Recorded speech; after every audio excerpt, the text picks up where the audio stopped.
वालेकुम, कैसे हैं सब लोग।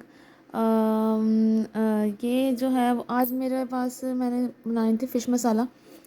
तो फ़िश मसाला बनाने के लिए जो है वो मैंने ये देख लें फ़िश ली है, और इसके साथ साथ जो है वो मैंने सारी चीज़ें जो है वो साथ साथ दिखाती जाऊंगी आपको। और मैं आगे की वीडियो में मैं म्यूज़िक लगा देती हूँ, साथ में एंजॉय करें और साथ में जो है वो देखें कि स्टार्ट हम करने लगे रेसिपी।